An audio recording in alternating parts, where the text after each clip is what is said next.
Wat verwacht je ervan? Ja, ik hoop, ik ken de Friezen als een heel trots volk en een heel enthousiast volk. Dus ik hoop dat we daar in Leeuwarden echt een hele prachtige editie van Serious Request gaan neerzetten. Met heel veel enthousiaste mensen die hopelijk heel veel geld gaan ophalen voor het doel van dit jaar. Voor het Rode Kruis. Gezondheid. Dankjewel. Voor het Maar doel goed van dat dit hij er jaar. niet in gaat. Nee, straks hebben we het allemaal wat hij heeft. Dat zou niet best zijn, nee.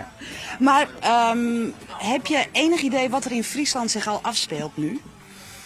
Nou, eigenlijk niet. Nee. Nou, ik moet zeggen, ik krijg wel eens een mailtje of een berichtje. Dus ik hoor wel eens wat dat er mensen mee bezig zijn. Ik weet dat het poppodium de Romein bijvoorbeeld een marathon wil gaan doen. Maar begrijp ik nou uit de vraag dat er al heel veel aan de Ja, hand is? Friesland staat nu eigenlijk al op z'n kop. Ja, fantastisch. Ik hoop heel erg dat dat zo is in de week voor kerst. Want ja, we hebben jullie hard nodig. Ja. Vorig jaar werd er ruim 12 miljoen euro opgehaald. Wat verwacht je nu? Geen idee. Echt geen idee. Kijk, elk jaar staat de teller weer op 0 als je begint. En dat betekent dat we hebben niks. En het hoeft ook geen wedstrijd te zijn om meer op te halen. Elke euro is meegenomen voor dit doel, voor het diarree waar we het dit jaar voor doen. Ik kan geen getallen noemen, maar ik hoop dat we een groot bedrag ophalen. Ja, het is wel een beetje een rare actuele vraag, maar hebben jullie geen last van de Filipijnen, waar nu natuurlijk ook heel veel acties voor opgestart gaan worden?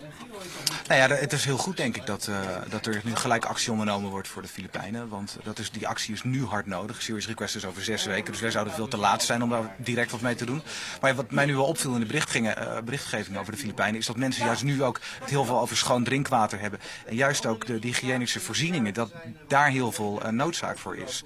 Dus ik sluit niet uit dat als het probleem niet opgelost is, dat er een deel van de opbrengst daar ook naartoe gaat. Maar dat is iets wat het Rode Kruis bepaalt en niet wat ik weet. Vind je het fijn dat je er weer in zit in het glazen huis? Ja, ik vind het een eer. En ik zie het als een taak om die actie tot een succes te laten zijn. Dat ga ik niet alleen over, daar gaat heel 3FM over. Uiteindelijk gaat Nederland erover. Maar ja, hoe je het bent of verkeerd, het is echt, je staat daar letterlijk in een etalage. En dat is heel bijzonder. Kijk, het is de leukste radio van de planeet. Zeker van het jaar. En dat is mooi om te mogen doen. Ja, wat verwacht je van Leeuwarden? Wat verwacht je van de Friese bevolking? Nou, eigenlijk al heel veel. Maar dat zeg ik vooral omdat ik nu al zie wat daar aan de hand is. Als ik al gewoon de afgelopen maanden, eigenlijk vanaf het moment dat het bekend is geworden, in mijn mailbox zie met initiatieven en dingen, dan denk ik, wow, dat is veelbelovend. Ik bedoel, het moet het nog waarmaken, zo is het ook. Ik bedoel, laten we niet gelijk denken dat iedereen denkt, oh, het is wel geregeld. Nee. Maar veelbelovend, ja. Friesland ligt ver in het noorden. Is dat een belemmering? Oh nee, dat denk ik niet. Daar geloof ik helemaal niet in. Ik geloof in een aantal opzichten dat het soms ook de kracht kan zijn. Ik bedoel, ik heb vaak geroepen, een beetje in het begin toen we uit Utrecht weggingen, laten we never nooit niet naar Amsterdam gaan. Want dan lopen ze gewoon voorbij en ik zou bijna zeggen, die verdienen het niet. Ik denk dat het juist ook wel de kracht kan zijn. En ik denk, er zijn genoeg Serious Request fans, om het zo maar te zeggen, die het echt wel leuk vinden om maar even een dagje Friesland van te maken. En nou ja, maar wat je net zegt, ik verwacht ook wel van Friesland zelf wat. Ja. Ja, vorig jaar was het ruim 12 miljoen euro wat jullie ophaalden. Ja. Het is elk jaar ongeveer met 2 miljoen omhoog gegaan. Soms al meer. Ja. Nou, nu? Ik denk nu niet.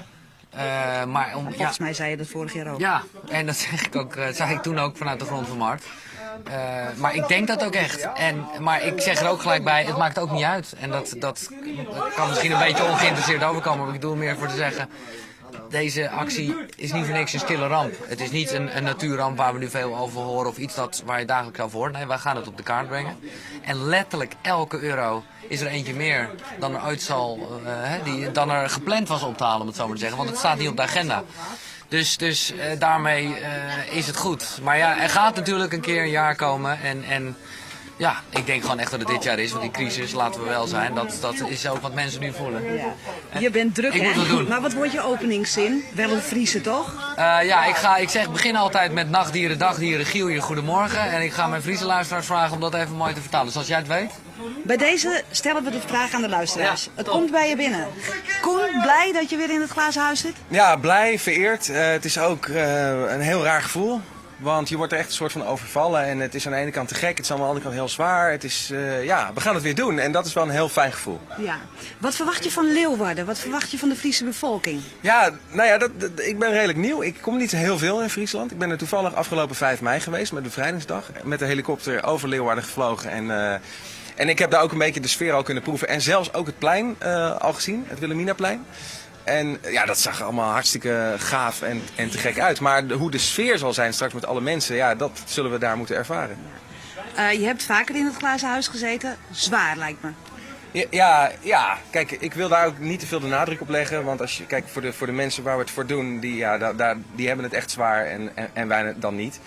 Maar er zijn gewoon momenten in de week dat je denkt, oké, en nu moet ik even doorpakken, weet je wel. Ja, dan is het er gewoon even, dan kom je de man met de hamer tegen. En al die aandacht, want dat vind ik dan nog heftiger dan het niet eten. Dat al die camera's en al die blikken continu op je gericht staan. Dat is echt even iets waar ik me op in moet stellen. Maar dat is tegelijkertijd ook heel mooi.